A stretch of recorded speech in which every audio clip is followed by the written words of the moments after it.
السلام علیکم ورحمۃ اللہ وبرکاتہ۔ بسم اللہ الرحمن الرحیم۔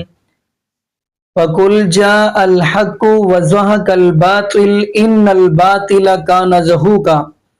ناظرین، آج ہم جس حوالہ سے گفتگو کرنے جا رہے ہیں وہ یہ ہے کہ الیاس گمن، جیسا کہ آپ نے پچھلی ویڈیوز کی دیکھی ہے، کچھ لوگوں کا کہنا ہے کہ یہ ویڈیو ڈال کے آپ کیا ثابت کرنا چاہتے ہیں، یہ تو پرانی ہے۔ خیر ناظرین، بات آنے کا مقصد آیا کہ دیکھیں مفتی طارق مسعود حافظہ اللہ تعالیٰ، ان کا بھی بیان آ گیا کہ ذاکر نائک حافظہ اللہ تعالیٰ کے حق میں، مفتی عبد الواحد قریشی انہوں نے بھی کہا ہے یعنی کہ حق میں، تو ناظرین اس بندے کا کیوں نہیں آیا؟ چلے ناظرین، اس کی ہم آپ کو ایک اور ویڈیو دکھانا چاہ رہے ہیں۔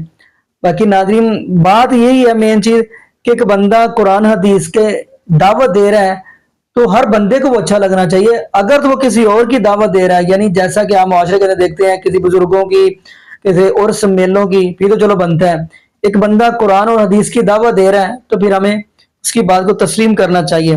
باقی یہ نہیں ہم ناظرین کہہ سکتے ہیں کہ وہ ہر انسان کے اندر کوئی نہ کوئی غلطی یعنی کہ انسان سے ہو جاتی ہے، گناہ ہو جاتا ہے۔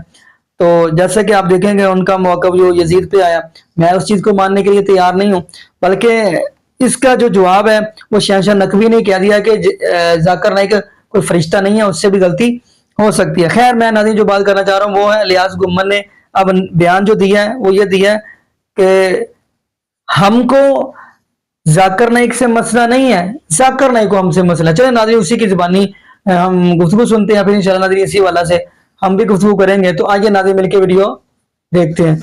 مجھے کبھی لوگ کہتے ہیں ذاکر نائک سے کیا اختلاف ہے؟ میں نے کہا ہمیں اختلاف نہیں، اس کو اختلاف ہے۔ نہیں سمجھے؟ میں امارات کے دورے پہ تھا، میں اب نام نہیں لیتا، بہت سارے مقامات کا نام مناسب نہیں۔ ایک جگہ پہ اجلاس تھا، پڑھے لکھے لوگ تھے فیکٹری میں، تو مجھے فرمانے لگے کہ مولانا صاحب تمہیں ذاکر نائک سے کیا اختلاف ہے؟ میں نے کہا مجھے اختلاف نہیں، ذاکر نائک کو ہم سے اختلاف ہے۔ کہتے کیا مطلب؟ میں نے کہا پہلے والے بعد والوں سے اختلاف نہیں کرتے، بعد والے پہلوں سے اختلاف کرتے ہیں۔ اگر ہم بعد والے ہوتے، اختلاف ہم کرتے، ہم پہلے والے ہیں، بعد والا وہ اختلاف تو وہ کرتا ہے۔ اس سے پوچھو تجھے کیا اختلاف ہے، اللہ اس کو علم بھی دے، عقل بھی دے۔ مجھے ایک بندہ کہنے لگا پھر بھی تم بتاؤ تو صحیح ذاکر نائک کا علماء کا فرق کیا ہے؟ یہ جدہ عزیزی متم شہین میں بیان تھا۔ ایک ڈاکٹر نے مجھے چٹ دی اور کہنے لگا علماء حق اور ذاکر نائک میں فرق کیا ہے؟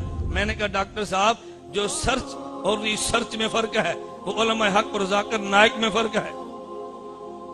آپ کو سمجھ آئی؟ بڑے لکھے کو بھی سمجھ نہیں آئی۔ انگریزی تمہاری ہے، سمجھ تمہیں نہیں آتی۔ نہیں سمجھے؟ کیا کہتے ہیں علماء حق اور ذاکر نائک میں کیا فرق ہے؟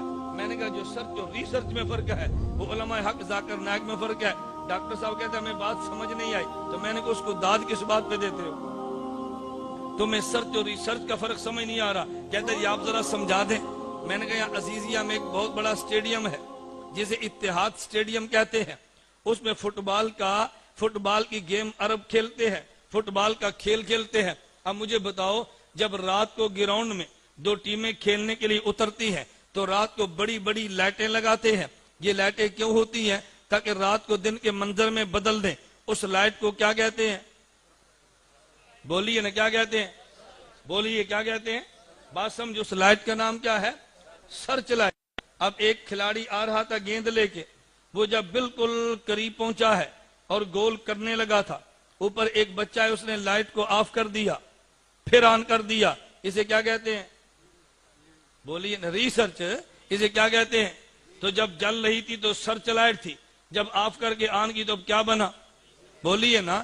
تو ریسرچ جب وہ بچہ لائٹ کو کرے گا تو تم اس بچے پر خوش ہوگے نا، پتر شاباش تو بڑا کام کیتا ہے، کہو گے؟ کہتے یار کس بیوقوف نے یہ لائٹ آن آف کی ہے، کس بیوقوف نے کام کیا ہے؟ معلوم ہوا کہ جب کھیل جاری ہو سرچ لائٹ کو ریسرچ کریں تو کھیل خراب ہوتا ہے۔ تو جس مسئلے پہ 1400 سال کے فقہا نے سرچ فرما دی ہو اس پہ ریسرچ کریں تو شریعت کے مسئلے برباد ہوتے ہیں۔ شریعت کے مسئلے ہم کہتے ہیں جس مسئلے پہ حضرت عمر سے لے کے آج تک کے فقہا نے سرچ کر دی ہے اسے ریسرچ نہیں کرنا، اسے ریسرچ کریں گے تو مسئلہ خراب ہوگا۔ تو دیوبند والے سرچ والے ہیں، وہ ریسرچ والا ہے۔ میں نے کہا جو سرچ اور ریسرچ میں فرق ہے وہ علماء حق اور ذاکر نائک میں فرق ہے۔ اللہ میں بات سمجھنے کی توفیق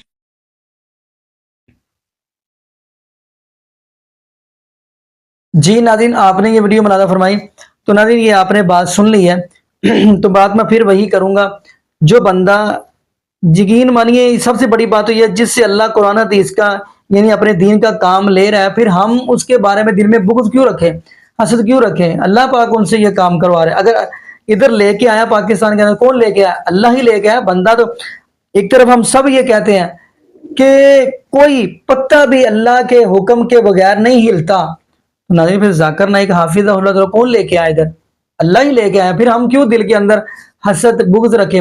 بلکہ صحیح بخاری کی حدیث ہے، نبی پاک صلی اللہ علیہ وسلم نے فرمایا حسد تو نیکیوں کو ایسے کھا جاتا ہے جیسے آگ لکڑیوں کو کھا جاتی ہے۔ تو ناظرین بلکہ یہ دعا کریں اللہ پاک ہمیں تمام امت مسلمان کو نبی پاک صلی اللہ علیہ وسلم کی شریعت کے مطابق چلنے کی توفیق دے، اور ہمیں قرآن حدیث کو ہی صرف فالو کرنے کی اللہ پاک ہمیں توفیق دے، کسی اور کی طرف دیکھنے کی توفیق نہ دے۔ اور یہ بھی دعا کرتے چلیں اللہ پاک ہمیں 5 وقت کا پکا اور سچا نمازی بنا دے، اور جتنے بھی بے اولاد جوڑے ہیں اللہ پاک سب کو نیک نورینہ صحت تندرستی والی ایمان والی لمبی زندگی والی اولاد عطا فرما دے۔